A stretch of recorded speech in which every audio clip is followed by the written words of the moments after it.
I was the kid that everybody kicked and, like dirt on the floor, you know? And so I had, although I had a big mouth on me. So this is what got me into a lot of trouble because, as the saying goes, my mouth was writing checks my body couldn't cash, you know? So I remember a really interesting story. This is really when it really, really hit me that I need to do something. Because and it's so funny how we remember these names, people that really, really impact us, like it's visceral, we remember these things, but there was this kid. Now I think I was in eighth grade, and his name was Rich. I wanted to say his last name was Rich Parachini, right? He was a big guy. He was a Hawaiian, big, big dude. And so I always used to mess with him, right? And I used to call him, I remember even when I used to call him Paraween. Oh, so he used to get mad.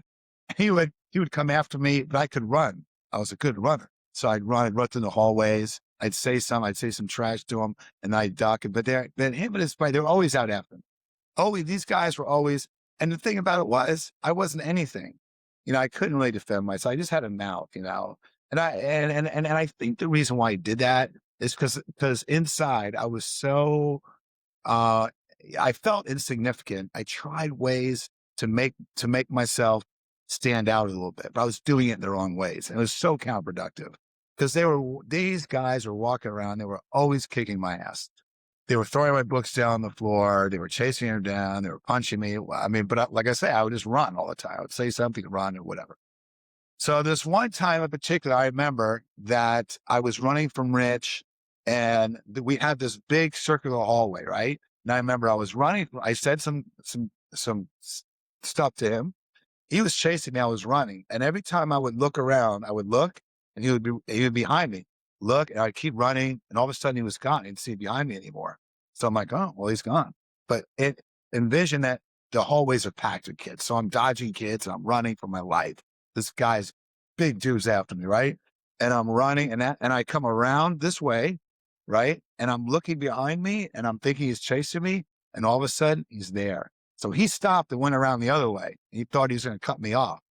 When I saw him, it was like running into a brick wall, right? I hit him in the chest. I felt I broke my arm. I didn't know it was broken then, right? But it was broken. So they take us to the office. I'll never forget this. I'll never forget it. Like this wouldn't happen now, but we go to the office. And so, the the vice principal or the principal, I think he was the vice principal, his name. And I remember this guy's name too. His name was Mr. Sherman. I forget his first name, but he was Mr. Sherman. Also, I remember him as a tall guy.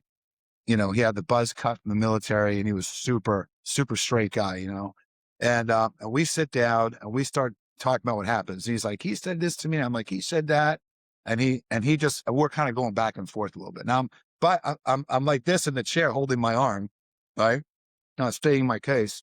And so he says, the Mr. Sherman looks at both of us and he looks at him, he looks at me and he goes, son, if someone like that was after me, it would be yes, sir, no, sir, all day long.